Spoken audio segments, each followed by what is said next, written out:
कभी विजयनगर नामक राज्य में कृष्णदेव राय नाम के एक बुद्धिमान राजा का शासन था। उनके दरबार में तेनालीराम नामक एक बहुत ही चतुर, समझदार और हास्यप्रिय मंत्री था। वह अपनी तीव्र बुद्धि और व्यवहारिक सोच के लिए पूरे राज्य में प्रसिद्ध था। एक दिन राजा ने सभी मंत्रियों की परीक्षा के लिए एक योजना बनाई।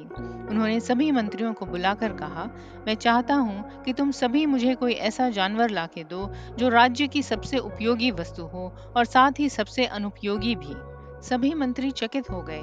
यह कैसा विचित्र आदेश था, परंतु आदेश था तो पालन करना ही था।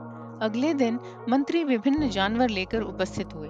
किसी ने घोड़ा लाया, किसी ने गाय, किसी ने कुत्ता। हर कोई अपने जानवर की उपयोगिता समझाने लगा। लेकिन जब तेनालीराम की बारी आई तो उसने एक गधा लेकर दरबार में प्रवेश किया। सभी मंत्री हंसने लगे। राजा ने भी मुस्कुराते हुए पूछा, तेनाली, तुमने गधा क्यों लाया है? तेनालीराम ने मुस्कुराते हुए उत्तर दिया, महाराज, यह गधा ही वह जीव है जो सबसे उपयोगी भी है और अनुपयोगी भी। राजा बोले, कैसे? तेनालीराम ने समझाया, महाराज, यह गधा खेतों में बोझ ढोता है, पानी भरता है, ईंटें लादता है और मजदूरों का सबसे सच्चा साथी होता है। यह कभी शिकायत नहीं करता, जितना काम मिले करता चला जाता है, इसलिए यह बहुत उपयोगी है। पर जब सम्मान या महत्व देने की बात आती है तो कोई इसे पालना नहीं चाहता। न ही कोई इसे सजाकर सवारी करता है, न ही त्योहारों में इसकी पूजा होती है।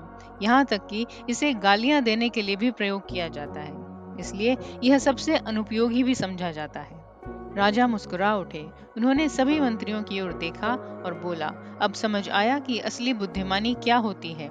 कोई भी काम छोटा या बड़ा नहीं होता, पर दृष्टिकोण का फर्क सब कुछ बदल देता है।